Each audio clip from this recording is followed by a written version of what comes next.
Falar um pouco sobre os impactos, né? A gente está vendo setor a setor se mobilizando. Por exemplo, o setor do café, né, que segue sendo prejudicado por esse tarifaço, o setor de carnes. A gente sabe que os Estados Unidos não produzem café e eles consomem bastante, né? Será que esse tarifaço continua, por exemplo, para o café, né?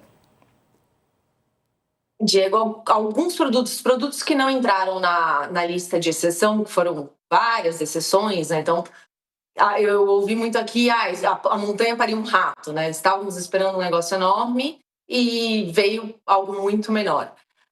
Mas esses produtos que não entraram na lista de exceção, eles vão ficar mais caros para o consumidor lá, como o café. E isso já está, com certeza, o governo americano está botando na conta, né? Agora, se eles estão levando a sério e calculando que isso vai ter um impacto ao longo dos próximos meses, aí já são outros 500, porque eu tenho tido a impressão, desde o começo do ano, principalmente quando começou essa história de tarifaço, ali no 2 de abril, que o Trump usa muito isso como uma arma de persuasão em relação ao mundo, né? Então, eu vou tarifar você aqui para a gente começar a conversar, uma espada sobre a sua cabeça. E aí, ele vai voltando atrás e refazendo e diminuindo as taxas. No Brasil, ele manteve 50%, mas tirou um monte de produto do caminho. Então, o quanto que eles estão dia a dia, olhando e falando, não, mas espera aí, a gente não pode ir tão para cima desse produto, desse outro produto. Então, por enquanto, estes produtos estão sobretaxados, esses produtos brasileiros estão sobretaxados. Vai saber se até a semana que vem, que aqui a gente tem vivido cada dia sua agonia, né, Diego? Como é que vai ficar até a semana que vem e como que vai ser isso ao curto prazo, durante as próximas semanas, ao longo do segundo semestre? Que tá uma aventura diária, Brasil e Estados Unidos, né, Diego? Com certeza. E falando nesse assunto, a Associação Nacional das Indústrias Exportadoras de Sucos Cítricos recebeu com alívio a notícia de que o suco e a polpa de laranja não vão ser sobretaxados pelos Estados Unidos. Sobre isso, a gente conversa agora com Ibiapaba Neto, que é diretor executivo da Citrus BR. Ibiapaba, bem-vindo. Boa noite já para o senhor. Te pergunto sobre esse alívio, né? Claro que a expectativa era grande e que bom, né, que o setor ficou de fora desse tarifaço. Boa noite. Boa noite, prazer estar aqui com vocês. Sem sombra de dúvida, o setor recebeu com bastante alívio essa notícia. Embora ainda estejamos tarifados com 10% acima do que o setor já pagava, mas ainda assim é uma notícia muito boa, perto das consequências que poderiam ser muito ruins para a gente. Já existia uma estimativa de quanto poderia ser esse prejuízo, de quanto ele poderia ser? Bem, o prejuízo estimado era de 660 milhões de dólares incrementais de impostos para o governo americano. Isso daria mais aí de 3,6, 3,7 bilhões de reais. Então, assim, um dinheiro drenado aí do setor praticamente inviabilizaria aí as exportações de suco de laranja para os Estados Unidos. Letícia. Doutor, boa tarde. Eu queria entender um pouco como que funcionou essa questão da negociação com os Estados Unidos sobre este setor. Como é que foram as conversas? Foi com o empresariado dos Estados Unidos? Se vocês conseguiram um canal ali para explicar o que retorno que vocês tiveram dos americanos? Bem, a gente entende essa decisão do governo Trump como uma decisão embasada em dois eixos, tá? O principal, dois eixos, vamos colocar assim, em igualdade ali de forças, né? O primeiro deles é uma proteção para a própria indústria americana. O suco de laranja brasileiro, ele representa 56% do consumo local. Então, assim, sem o suco de laranja brasileiro, as empresas americanas não teriam onde buscar outra fonte de fornecimento e seria um problema grave para elas. E um segundo ponto, também tão importante quanto esse, é o volume de investimento que as empresas brasileiras do setor de suco têm nos Estados Unidos. Então, é um setor que ele tem fábricas, ele tem terminais portuários, ele tem parcerias de longa data em infraestrutura, inclusive, com seus clientes, tem fazendas. Então, assim, é uma interdependência grande. E para um governo que ele tem trabalhado para chamar investimentos para o mercado americano, nos parece que não fazia sentido penalizar setores que já investiam no mercado americano há mais de 30 anos, que é o caso do setor de suco de laranja. Então, esses dois pontos foram fundamentais para que houvesse essa exceção tarifária. Por enquanto, a gente tem que entender que o governo Trump ele é soberano para fazer o que ele bem entender, a hora que ele bem entender. Então, por enquanto, estamos de fora, estamos comemorando, né? Mas a gente entende que é um momento aí que as coisas podem mudar sempre. Os Estados Sim, então, Unidos... diga lá, Letícia, depois eu pergunto. Vai lá. não, eu só queria saber um pouco, porque como a gente viu tanta dificuldade do governo do governo brasileiro conseguir com canais de contato ali com o governo americano, só queria entender um pouco se o setor aqui do Brasil conseguiu conversar com parlamentares ou com empresários dos Estados Unidos para explicar toda essa situação, apresentar, ou foi só algo que vocês foram premiados, eu diria assim. Não, eu acho que, Letícia, se trata de serem premiados, né? O que a gente está falando é que nem eu comentei, as nossas empresas, nosso setor, ele está nos Estados Unidos, tem investimentos nos Estados Unidos, faz parte da economia americana, gerando empregos lá. Então, assim, você tem os canais próprios das nossas empresas lá no próprio mercado americano, e tem também os canais dos nossos clientes, que também são empresas americanas. Então, é um pouco diferente, porque é uma conversa, vamos colocar assim, de grupos que estão defendendo os mesmos interesses, que é a preservação do emprego, da renda e da economia dos Estados Unidos, né? Então, não se trata de uma concessão feita às empresas do Brasil por serem brasileiras, mas sim por ser um setor que tem uma interdependência, sem sombra de dúvida isso pesou, mas também por existirem investimentos vultosos nos Estados Unidos. Os Estados Unidos são o segundo maior consumidor de suco de laranja aqui produzido no Brasil, né? Eu ia te perguntar, caso não tivesse sido contemplado, digamos assim, o setor, o que aconteceria com essa fruta em Piapaba? Olha, eu não gosto nem de pensar nisso, tá? Porque quando a gente pensa no mercado americano, te dar alguns números aqui para a gente refletir em cima, são cerca de 85 milhões de caixas de 40 quilos. Aquela caixa que a gente vê na feira de madeira grande, ela é uma caixa de 40 quilos, né?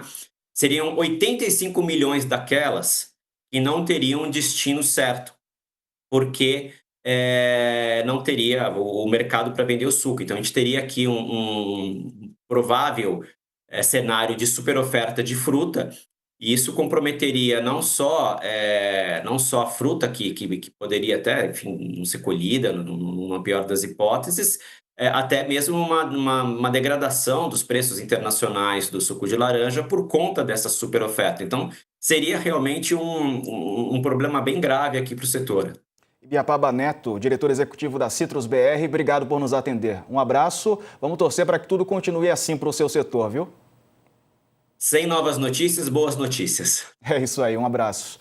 Olha, pessoal, vamos falar agora sobre outro setor atingido pelo tarifaço imposto pelo Donald Trump aqui aos produtos brasileiros. Estou falando do setor de açúcar, né? A gente tem aí a reportagem, sentimento de frustração, diz executivo do açúcar que foi aos Estados Unidos negociar tarifa. Isso porque as dificuldades de se aproximar de qualquer autoridade norte-americana para pelo menos discutir a imposição da tarifa de 50% foram sentidas na pele por um executivo brasileiro que atua há décadas no setor de açúcar, que acabou incluído entre aqueles que terão de pagar o preço. Estou falando do Renato Cunha, presidente do Sindaçúcar de Pernambuco e presidente executivo da Nova Bio. Renato, bem-vindo, boa noite. Bom, frustração é a palavra, né? Sem dúvida, pela condução unilateral, né, até um pouco impositiva, eu diria, né? E até porque nossa performance no açúcar no Nordeste, essas cotas são atribuídas ao Brasil na figura do Nordeste pela lei brasileira e pelo que preconiza a OMC, para ter um caráter socioeconômico, né? Essas cotas nós performamos desde os anos 60, são 65 anos ininterruptos de investimentos em terminais, de todo um aparato, né, de escoamento da produção, né? O Nordeste tem uma cota pequena, emblemática, uma cota que tem liquidez, né? Nós não somos a maior cota. Os Estados Unidos atribuem esse regime de cotas de 1.100.000 toneladas para 39 países, né? Nós nunca questionamos os critérios, até porque o Brasil produz 44 milhões de toneladas de açúcar e o Nordeste, dentro desses 44 milhões, cerca de 3.900, 4 milhões. Então, nós somos, inclusive, superiores, o próprio Nordeste, né, que é o autorizado a performar, do que os outros países. E agora a gente vai perder competitividade vis-à-vis esses outros 39 países. Quer dizer, é uma situação bastante atípica, né? Até porque os níveis de tarifação de 50% remetem a números antigos, né? Números da era da inflação, né? Da onerosidade que havia naquela época, né? E com números exorbitantes que não condizem assim com a lógica racional. Nós sempre negociamos com os Estados Unidos, recebemos visitas deles, sempre tivemos uma relação profícua com o USDA, com o USTR, mas desta vez a situação enveredou por outro caminho, né? Ficou concentrada no ambiente do próprio presidente da República americano, e houve eu diria, essa frustração, né? Em que pese eu entendo também que eles têm a necessidade de suprir o seu mercado com açúcar, eles têm algumas outras fontes lá, mas nós estamos à disposição. Nós não vamos desistir de um parceiro, né, que nós nutrimos essas relações há 60 anos de forma eficiente. Claro que haverá uma perda enorme de competitividade, né, com uma tarifação bastante árdua. No entanto, eu entendo que eles também precisam do nosso produto. Eles não são superavitários em açúcar, eles importam açúcar, às vezes com mecanismos que não guardam assim também uma técnica. Por exemplo, eles têm uma cota, além da nossa, que é uma cota de açúcar granel, eles têm uma cota de açúcar refinado chamada first come, first served. Ou seja, quem chegar primeiro entra e usufrui essa cota. E, obviamente, quem chega primeiro são os países vizinhos aos Estados Unidos. Então, é uma série de dificuldades, de empecilhos que fazem com que a gente tenha que enfrentar essa corrida de obstáculos. Mas nós iremos aí com dignidade, né, com altivez, mas com um ânimo forte de continuar a negociação, como sempre foi no ambiente técnico dos órgãos americanos e do Brasil. A visita desses 3, 4 dias, né, foi uma visita muito eficiente por parte da Comissão de Relações Exteriores do Senado. A gente acompanhou, alguns empresários acompanharam, e eles pediram simplesmente para que houvesse acertadamente uma prorrogação do prazo de acesso a essa cota pelo caráter intempestivo da maneira como foi feita, né? E isso não foi concedido, apesar da comissão dos nossos senadores ter gerado uma grande sensibilidade com os senadores americanos, né? Inclusive com os senadores republicanos, né? Os nossos senadores bastante coesos, eficientes, preparados, conseguiram passar essa mensagem, que é a mensagem realmente do comércio. Mas eles sempre alegaram, até a leitura que se faz dentro do próprio Estados Unidos, é que isso não foi uma questão de trading, foi uma questão política, né? Então, Renato, difícil. Desculpa. Não, é só para não perder o raciocínio, porque o senhor acabou de falar um negócio que eu anotei aqui que eu queria te perguntar. Tá. O senhor falou sobre dificuldades, né, dessa negociação ao longo das últimas semanas. Como é que foi? Porque a gente viu que o governo brasileiro teve muita dificuldade. As portas aí estavam fechadas para o setor? O que mudou? Não, a rigor, a iniciativa do Senado foi brilhante e foi concatenada provavelmente com o Executivo, né? Com o embaixador Mauro, com o nosso ministro e vice-presidente da República, que tem feito um trabalho realmente muito eficiente, né? E o Congresso, os senadores foram gerar uma sensibilidade com os seus pares, as suas contrapartes, que são os senadores americanos, que são ouvidos também pelo Executivo, pelo menos espera-se, né?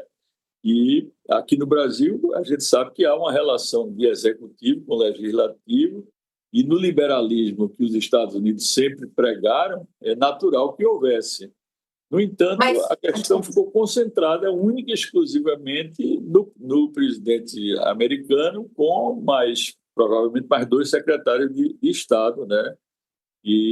Então, realmente, nós não fomos negociar a tarifa, porque a gente tentou durante muito tempo, houve cartas e sem resposta e etc., mas eu acho que ao cabo dessa missão, a missão abriu portas, gerou sensibilidade no Legislativo, e o fato é que eu entendo que houve essa lista de exceções, que é muito positiva, até porque segurança alimentar é coisa séria, os americanos também se planejam para a segurança alimentar, sempre foi assim, e eu entendo que isso será revisionado. Renato, então as empresas não foram ali bater na porta dos políticos, porque o senhor falou que foram cartas que não foram respondidas? Em absoluto, as empresas sempre tiveram uma relação eficiente com os órgãos de governo americano, como o Departamento de Agricultura e o Departamento de Comércio, né? Inclusive, um país como o Brasil, que teve a menor taxação em abril, era 0 nessas cotas, passou a ser 10% como um todo. E agora abruptamente passa para 50%. Então, nós saímos da primeira colocação de proximidade para negócios para uma posição bastante longe. Quer dizer, é uma coisa que não tem explicação técnica. Nós ouvimos no ambiente dos Estados Situados, né, nós ouvimos que não era uma questão de trading, né, foi uma questão exógena ao trading, uma situação completamente diferente, né? Mas acho também que já há um contato, pelas informações que a gente tem, essa situação deve andar agora, e até porque, se for um bom negócio para os Estados Unidos, que tem sido durante 60 anos, eles vão comprar açúcar, né? Eu imagino, dentro da cota. E aí o Departamento de Estado, o Departamento de Comércio, o Departamento de Agricultura, as empresas tentaram ali acesso e não deu certo esse ano, que é diferente dos outros anos, é isso? Exatamente, não houve essa possibilidade, né? Não houve essa possibilidade, a coisa ficou literalmente, como se diz, concentrada no núcleo mais próximo do presidente da República, mas eu tenho informações que já houve aí, por exemplo, o caso das exceções aí, que são positivas, porque são produtos que realmente têm uma necessidade, né, mais premente, e outros também têm, mas os produtos, notadamente de segurança alimentar, eu entendo que qualquer país não pode simplesmente negar, né, e não dar nenhum tipo de acesso, e muito menos uma explicação. Renato. Parceria. No mundo do comércio, do free trade, que o americano sempre preconizou, tem que haver parceria, tem que haver diálogo, né? E sobre vagas de trabalho, há risco de fechar postos? Sem dúvida que há, sem dúvida, é inequívoco para o Nordeste. Nós temos aí um setor que já tem um macroambiente que interfere muito, clima, regulação, né, uma série de questões, e essa descontinuidade